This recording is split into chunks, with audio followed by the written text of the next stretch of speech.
Hello everyone, welcome back to IGNOU exams guys. आज मैं आपको इग्नू के course BEGG 172 language and linguistics करवाऊंगी। इस बुक में आपके पास में गाइस टोटल 4 ब्लॉक्स हैं, जिसमें से 3 ब्लॉक मैं करवा चुकी हूँ। आज मैं आपको इसका ब्लॉक 3 करवाऊंगी, जिसकी यूनिट 3 अभी हम करेंगे। यहाँ पे देखिए, चैनल के प्लेलिस्ट में जाइएगा, वहाँ पे BEGG 172 के नाम से मैंने प्लेलिस्ट को क्रिएट किया हुआ है, जिसमें आपको इस बुक की सारी यूनिट्स मिल जाएंगी जितनी मैंने कंप्लीट करवाई हैं। हाँ, हो सकता है कि 1-2 यूनिट्स मैंने अपलोड नहीं करी हैं, बट धीरे धीरे टाइम के साथ मैं उनको भी अपलोड कर दूँगी। लेकिन जितना मैंने अपलोड कर दिया है, आप प्लीज़ उसको कंप्लीट करिए और अपने सिलेबस को ऑलमोस्ट कंप्लीट कर लीजिए, ताकि आपके एग्ज़ाम्स में आपको काफ़ी ज़्यादा ये चीज़ बेनिफिशियल हो। गाइस, आज हम करेंगे इसकी यूनिट 3। इसकी ये जो थर्ड ब्लॉक है आपका, इसमें टोटल 4 यूनिट्स हैं, जिसमें से 2 यूनिट्स मैं करवा चुकी हूँ। आपको प्लेलिस्ट में जाके आप चेक कर सकते हैं। आज मैं आपको यूनिट 3 करवाऊंगी, इन्फ्लेक्शनल मॉर्फोलॉजी ऑफ इंग्लिश 2। आज इस यूनिट की आपकी फर्स्ट क्लास है। यहाँ पे थोड़ा सा पहले इंट्रो देखते हैं।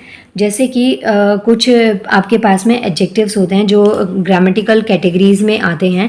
इनमें हम जो डिफरेंस करते हैं वो होता है कंपैरेटिव या सुपरलेटिव फॉर्म में, जो कि पहली यूनिट में मैंने आपको समझा दिया। इसमें आप या तो ER या EST वर्ड्स का यूज़ करते हैं कंपैरेटिव और सुपरलेटिव में कन्वर्ट करने के लिए, या फिर मोस्ट और मोर वर्ड का यूज़ करते हैं। देखिए, यही चीज़ आपको दे रखी है कि जो एडजेक्टिव्स होते हैं उनमें कंपैरेटिव या सुपरलेटिव में कन्वर्ट करने के लिए या तो आप ER यूज़ करते हैं या फिर EST का यूज़ करते हैं, और इन दोनों के अलावा या तो आप मोर और मोस्ट वर्ड को यूज़ करते हैं।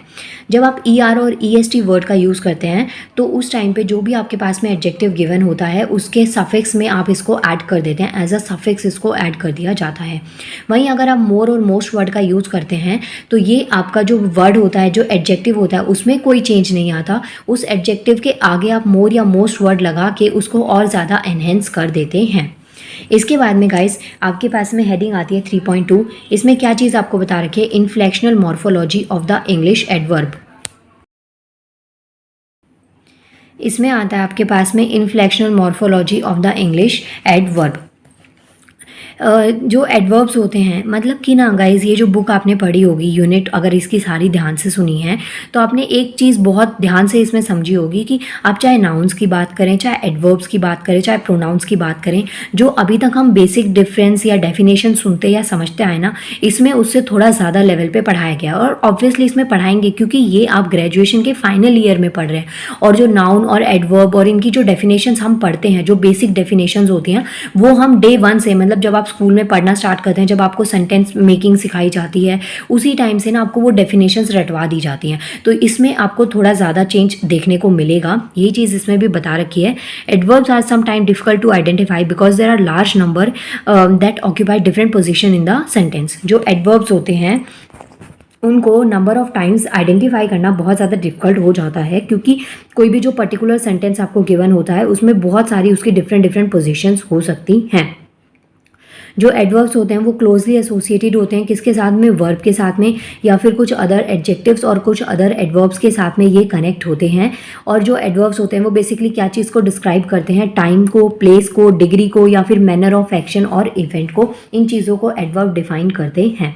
Adverb resembles adjectives in that they, like adjectives, are inflected for only one grammatical category and that is degree।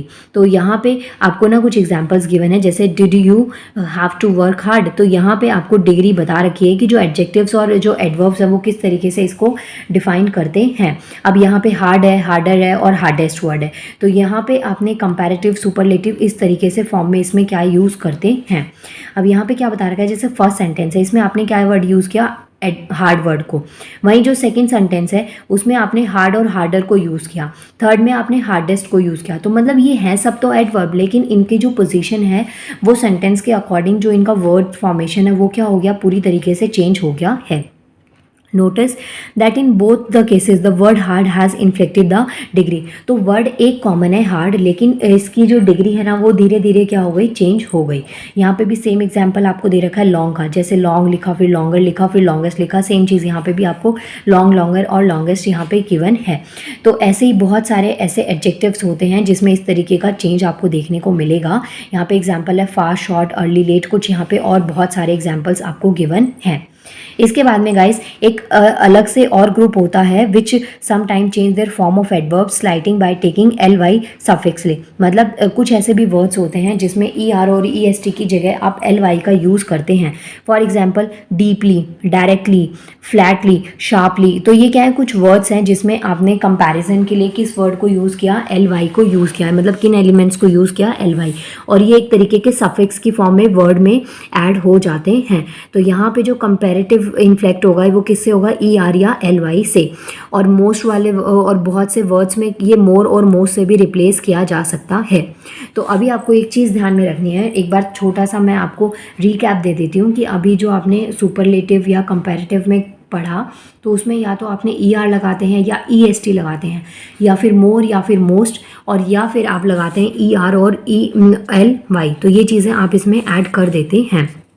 अब यहाँ पे देखिए एडजेक्टिव्स में क्या चीज़ गिवन है, आपको कुछ एग्जांपल्स दे रखे हैं। जैसे क्लीन हो गया, ये वर्ड हो गया क्लीनली, ये हो गया क्लीनर। मतलब मैं पूरा सेंटेंस नहीं पढ़ रही हूँ, आप वो पढ़ लेना। मैं सिर्फ वो जो वर्ड्स हाईलाइट है उनको आपको बता रही हूँ कि आपको एल वाई या ई आर लगा के आप इसको किस तरीके से चेंज कर सकते हैं।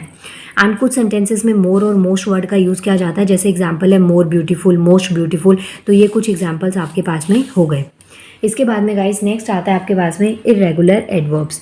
जैसे कि रेगुलर एफिक्स और इरेगुलर एफिक्स आपने पढ़े थे, ऐसे ही जो रेगुलर और इरेगुलर एडवर्ब्स भी होते हैं। जो इरेगुलर एडवर्ब्स होते हैं इनमें क्या एग्जाम्पल है, we have so far looked at those adverbs that have comparative and superlative degree. These are regular adverbs. मतलब कि जिनमें comparative और superlative degree होती है इन्हें हम कहते हैं regular adverbs। वहीं जो irregular adverbs होते हैं उनके पास में ऐसे कुछ नहीं होता है, इनके पास में irregular inflections होता है। और इसका एग्जाम्पल मैं आपको देती हूँ तो आपको ये ज़्यादा अच्छे से समझ में आएगा। यहाँ पे देखिए, यहाँ पे ना कुछ एग्जाम्पल्स आपको गिवन है। जैसे कि भावना सिंग्स वेल, सभा सिंग्स बेटर, सरिता सिंग्स बेस्ट। तो यहाँ पे देखिए तीनों वर्ड्स क्या हैं, अलग अलग हैं। एक हो गया वेल, एक हो गया बेटर और एक हो गया बेस्ट। लेकिन तीनों ही सेंटेंस में एक चीज़ कॉमन है कि यहाँ पे तीनों ही सेंटेंस में बताया ये गया है कि ये गुड गाती है या अच्छा गाती हैं। तो इसमें जो तीनों सेंटेंसेस में एडजेक्टिव है वो क्या हो गया, गुड। मतलब कि आप किसी के लिए अच्छा बता रहे हैं। अब वो बेस्ट भी हो सकता है, मार्वलस भी हो सकता है, ग्रेट भी हो सकता है, एक्सीलेंट भी हो सकता है। मतलब आप कुछ भी ऐसे वर्ड्स करते हैं लेकिन उसका जो मेन एडजेक्टिव होता है वो चीज़ क्या होती है, गुड, कि आपने किसी को अच्छा बताया है। इसके बाद में सेम चीज़ इसमें नेक्स्ट में आती है कि ये गुड सिंगर है, बेटर सिंगर है या फिर बेस्ट सिंगर है। बेटर नहीं, सॉरी, हाँ बेटर सिंगर है। इसके बाद में नेक्स्ट आता है बैड परफॉर्मर, रॉज और रोस्ट। तो ये क्या है, ये वर्ड्स आपको ये बता रहे हैं कि आप वर्ड्स को as a adjective, as a adverb कुछ भी यूज़ कर सकते हैं। दोनों सेंटेंसेस में पहले वाले में एडवर्ब्स हैं, सेकेंड वाले में एडजेक्टिव की फॉर्म में यूज़ किया है। लेकिन जो इनका मेन जो मीनिंग होता है वो क्या रहता है, सेम ही रहता है। यहाँ पे यही चीज़ आपको समझाई गई है। अब यहाँ पे आप देखिए चेक योर प्रोग्रेस, आपको 1 गिवन है जिसमें आपको क्या बताना है, यहाँ पे जो बोर्ड में जो वर्ड्स को अंडरलाइन किया गया ना, इसमें आपको बताना है कि ये एडवर्ब है या फिर एडजेक्टिव है।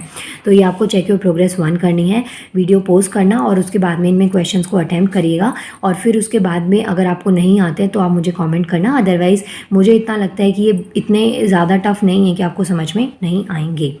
इसके बाद में गाइस नेक्स्ट हेडिंग आती है inflectional morphology of the English verb. अब हम पढ़ेंगे inflection morphology of the English verb. अभी तक जो इन्फ्लेक्शन मॉर्फोलॉजी पढ़ी थी वो आपने एडवर्ब की पढ़ी है। किसकी पढ़ी है, एडवर्ब की। अब आप पढ़ेंगे वर्ब की। वर्ब जो होता है वो सेंटेंस का कोर होता है, मेन पार्ट होता है। Therefore the most important word in it. मतलब कि पूरा जो सेंटेंस होता है वो बेसिकली वर्ब के ऊपर ही डिपेंड होता है। और वर्ब अगर नहीं होता तो सेंटेंस की जो फॉर्मेशन है वो पूरी तरीके से नहीं हो पाएगी, और अगर होगी भी तो वो सेंटेंस आपको इनकम्प्लीट लगेगा। अब एग्जाम्पल है Radha gave Monica a book. तो यहाँ पे जो गेव वर्ड है ना, या गिव वर्ड होता या गेव वर्ड होता, तो ये क्या बताता है, ये क्या है, ये वर्ब है। और ये बहुत ज़्यादा असेंशियल है, कोई भी सेंटेंस हो चाहे। ओके यहाँ पे लिखा है चाइल्ड क्राइड। तो ये क्राई वर्ड जो है ना, रोना, ये क्या है, ये एक वर्ब है जो कि मेन सेंटेंस है। मतलब इसका पूरा सेंटेंस का जो अटेंशन है वो किसके ऊपर जाता है, बच्चे के रोने के ऊपर। तो जो ऐसे जो सेंटेंसेस होते हैं जिसके अंदर कोई भी ऑब्जेक्ट की रिक्वायरमेंट नहीं होती है, सेंटेंस अपने आप में ही कंप्लीट हो जाता है, इन्हें हम कहते हैं इंट्रांसिटिव वर्ब। मतलब कि जहाँ पे विदाउट ऑब्जेक्ट आपने एक वर्ब लगाई और सेंटेंस को कंप्लीट बना दिया, उसे हम कहते हैं इंट्रांसिटिव वर्ब। तो ये चीज़ अंडरलाइन कर लेना, ये क्वेश्चन इंपॉर्टेंट है कि इंट्रांसिटिव वर्ब कौन सी होती है। चेक योर प्रोग्रेस में आपको दे दिया जाएगा, सेंटेंस आइडेंटिफाई करना पड़ेगा कि गिवन सेंटेंस में से कौन सा इंट्रांसिटिव वर्ब है या सेंटेंस में कौन सी इंट्रांसिटिव वर्ब है।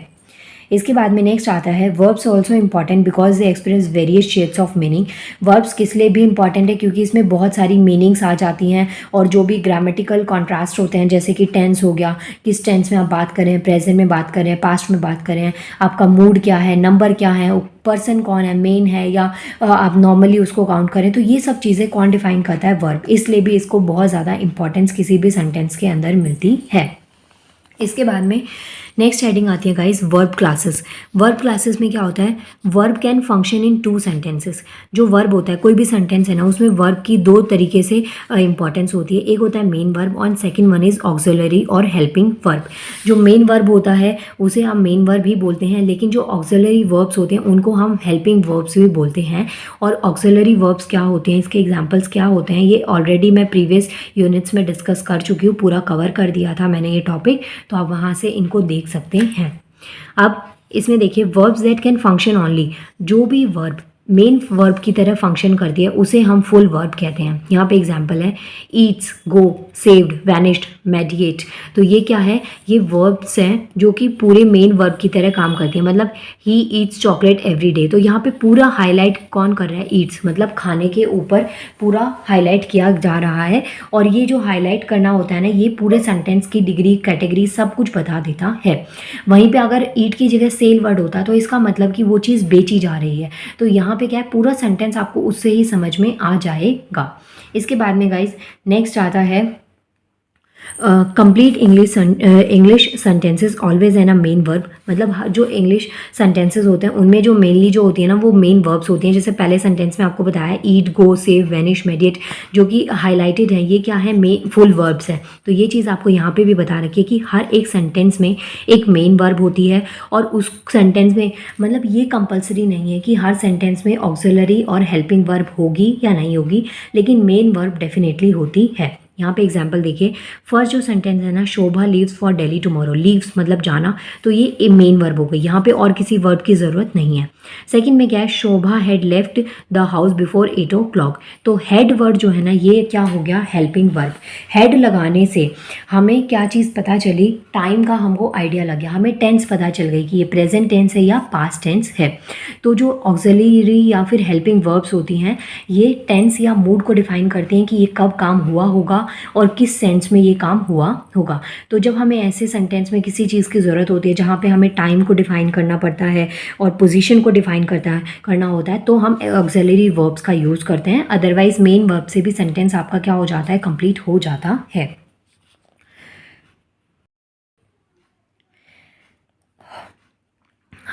इसके बाद में गाइज नेक्स्ट आता है combination of a main verb plus N auxiliary verb.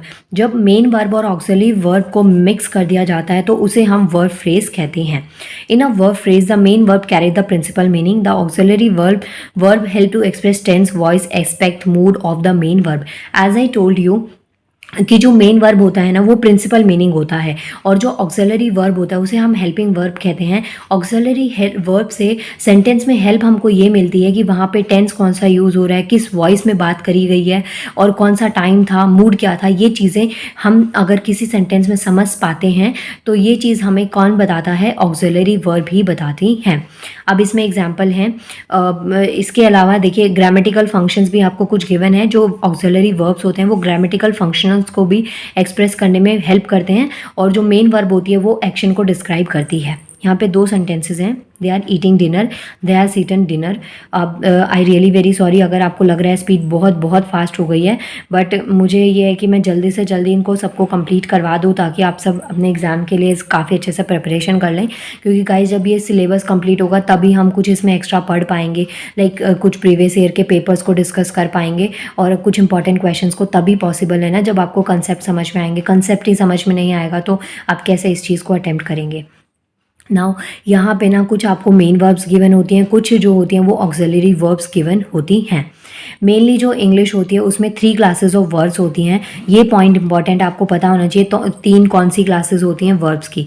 तो फर्स्ट आता है those that functions only as a main verb, मतलब कि कुछ वर्ब्स होती हैं जो सिर्फ और सिर्फ मेन वर्ब की तरह फंक्शन करती हैं, कुछ ऑक्सिलरी और हेल्पिंग वर्ब्स की फॉर्म में परफॉर्म करती हैं, और कुछ इन दोनों की को मिला के फंक्शंस को क्रिएट करती हैं। तो बेसिकली 3 टाइप्स हो गए, एक मेन वर्ब की तरह, एक ऑक्सिलरी वर्ब की तरह, and third one is main और ऑक्सिलरी दोनों ही तरीके से। अब जो ऑक्सिलरी होती हैं या हेल्पिंग वर्ब्स होते हैं उनको हम मोडाल वर्ब भी कहते हैं या मोडाल ऑक्सिलरीज भी कहते हैं। इसमें कुछ एग्जाम्पल हैं आपके पास में, जैसे will, would, shall, should, can, could. ये कुछ मोडाल्स हैं जो कि सेंटेंस फॉर्मेशन में प्लस सेंटेंस को कंप्लीट करने में हमारी बहुत ज़्यादा हेल्प करते हैं। इसके बाद में गाइज नेक्स्ट जो चीज़ आती है यहाँ पे, और आपको मोडाल्स गिवन है। Different modal verbs express different attitude such as desirability, necessity, possibilities, livelihood etcetera. जो मोडाल्स है ना वो भी डिफरेंट चीज़ों को शो करते हैं, जैसे कि डिज़ायरेबिलिटी है, मतलब ज़रूरत है, नेसेसिटी है, कोई रिक्वायरमेंट है, पॉसिबिलिटीज़ को भी शो करते हैं कि हाँ ये चीज़ हो सकती है या नहीं हो सकती। जैसे मे और माइट वर्ड को पॉसिबल के लिए यूज़ करते हैं। विल और वुड वर्ड जो होते हैं इनको हम एक तरीके की कमांड की फॉर्म में यूज़ करते हैं। शुड, शैल, कैन, ऐसे ये जो होते हैं ये पोलाइट वर्ड्स होते हैं, तो इनको आपने इस तरीके से यूज़ कर लिया। तो यहाँ पे यही चीज़ आपको बता रखी है। अब जो थर्ड क्लास ऑफ वर्ब्स होती हैं उनको वो या तो मेन वर्ब हो सकती है या फिर क्या हो सकती हैं, ऑक्सिलरी वर्ब्स हो सकती हैं। इसमें कुछ एग्जांपल है, जैसे बी, हैव, टू। ये क्या है, प्राइमरी वर्ब्स हैं। तो यहाँ पे आपको ध्यान में रखना है कौन से प्राइमरी वर्ब्स और इनका एग्जाम्पल क्या है। यहाँ पे कुछ सेंटेंसेज आपको गिवन है जिससे आपको ज़्यादा अच्छे से ये चीज़ें समझ में आ जाएंगी कि हमने इनका कहाँ पे कैसे कैसे यूज़ किया है। अब जैसे जो ये आपको फर्स्ट और थर्ड सेंटेंस है ना, तो यहाँ पे आपको एक चीज़ गिवन है, she is an electronic engineer, and third में आपको गिवन है I am a sales representative. तो यहाँ पे क्या है, आप इन्हें एक चीज़ सेंटेंस बता दिए, she is an electronic engineer, मतलब उनका प्रोफेशन डिफाइन कर दिया। I am a sales representative, तो यहाँ पे भी आपने क्या कर दिया है, आपने एक तरीके का प्रोफेशन क्या कर दिया, डिफाइन कर दिया है। तो जो फर्स्ट और थर्ड सेंटेंस है इसमें जो वर्ब बी है ना वो एज अ मेन वर्ब है, और जो सेंटेंस सेकंड और फोर्थ है उसमें बी जो है ना वो एज अ ऑक्सिलरी वर्ब है या फिर हेल्पिंग वर्ब है। इसके बाद में गाइस आपके पास में आता है check your progress 2। Check your progress 2 आपका इंपॉर्टेंट है। इसमें 2 क्वेश्चंस आपको गिवन है, और दोनों क्वेश्चंस में फर्स्ट क्वेश्चन देखिए क्या है, pick out the verbs in each of the following sentences, say whether it is a full verb और अ मोडाल और अ प्राइमरी वर्ब। मतलब आपको कुछ सेंटेंसेस गिवन है, इन सेंटेंस में से पहला स्टेप होगा आपको वर्ब को हाईलाइट करना है। वर्ब आइडेंटिफाई करने के बाद में आपको बताना है क्या वो फुल वर्ब है या मोडाल है या फिर वो प्राइमरी वर्ब है। मतलब आपको ये बताना है फुल वर्ब है या फिर वो प्राइमरी वर्ब है। अगर वो प्राइमरी वर्ब है तो आपको बताना है कि जो इसकी जो फंक्शनिंग होगी, मतलब कि से whether it is functioning as a main verb और एज एन ऑक्सिलरी वर्ब। जो प्राइमरी वर्ब है, अगर आप बताते हैं ये प्राइमरी वर्ब है तो आपको बताना है किस सेंटेंस में वो as a main verb work कर रही है और किस में वो ऑक्सिलरी मतलब कि हेल्पिंग वर्ब की फॉर्म में वर्क कर रही है। इसके बाद में गाइस सेकंड क्वेश्चन आपके पास में आता है, what is meaning conveyed by the modal auxiliary, highlighted the each of the following sentence, use dictionary to find out. आपको टोटल 15 सेंटेंसेस गिवन है, इसमें वर्ड्स को अंडरलाइन किया गया है। जो वर्ड अंडरलाइन है ना वो आपके पास मोडाल्स है। अब मैंने ना जब आपको मोडाल्स बताए तो यहाँ पे मैंने आपको बताया ये डिज़ायरेबिलिटी को शो कर सकते हैं, नेसेसिटी को शो करते हैं, पॉसिबिलिटीज़ को शो करते हैं और लाइकलीहुड को भी शो करते हैं। मतलब बहुत सारी क्वालिटीज़ को कैटेगरीज में इनको डिफाइन किया गया है। सो इस क्वेश्चन में आपको करना क्या है, जो वर्ड्स अंडरलाइन है या जो हाईलाइटेड वर्ड्स हैं उसमें आपको पहचानना है कि जो ये आपके पास में मोडाल हाईलाइटेड है ये किस कैटेगरी में आते हैं। जैसे कि यहाँ पे क्वेश्चन है, he says we can leave as soon as we finish. तो यहाँ पे क्या है कि यहाँ पे एक तरीके की परमिशन की बात हो रही है, can't I stay till the end of the programme. तो यहाँ पे क्या है, आप परमिशन ले रहे हैं, मतलब आप किसी आपका जो डिसीजन है यस और नो का डिसीजन, या आपको क्या करना है और क्या नहीं करना, ये डिसीजन किसी और के ऊपर डिपेंड करता है। तो यहाँ पे आपने कौन सा मोडाल यूज़ किया है, परमिशन के लिए कांट और कैन को यूज़ किया है। तो ऐसे ही आपको मोडाल्स गिवन है, इसमें आपको बताना है कि इनको किस पर्पज़ से आपने इस सेंटेंस में यूज़ किया था। एंड वीडियो को पोस्ट करना, उसके बाद में गाइज आंसर्स को लिखिएगा और फिर मैच करना कि कितने आंसर्स आपके ठीक थे और कितने गलत थे। नाउ मिलते हैं नेक्स्ट वीडियो में, जिसमें मैं आपको इस यूनिट का 3.4 पार्ट करवाऊंगी। Thank you so much guys, इतना सपोर्ट कर रहे हैं आप मेरे चैनल को। बहुत अनएक्सपेक्टेड था ये मेरे लिए कि इतना मतलब इतना आप लोगों का प्यार मिलेगा, इतना सपोर्ट मिलेगा। अब वर्ड्स ही नहीं है मेरे पास, तो मैं क्या बोलूँ आप सबको। बट सीरियसली बहुत बहुत बहुत बड़े वाला थैंक यू आप सबको इतना मेरे चैनल को सपोर्ट करने के लिए। एंड प्लीज़ ऐसे ही मोटिवेट करते रहिए, लाइक करा कीजिए, कमेंट किया कीजिए, और जितना मैं आपकी हेल्प कर पाऊँगी मैं डेफिनेटली आपके इन एग्ज़ाम्स में हेल्प करूँगी। बाकी good luck for your exams. आप सब बहुत बहुत ज़्यादा अच्छे तरीके से प्रिपरेशन करें अपने एग्ज़ाम की, एंड लाइफ में कुछ बहुत बहुत ही अच्छा आप लोग अचीव करें जो आप डिज़र्व करते हैं। Thank you so much guys, मिलते हैं नेक्स्ट वीडियो में।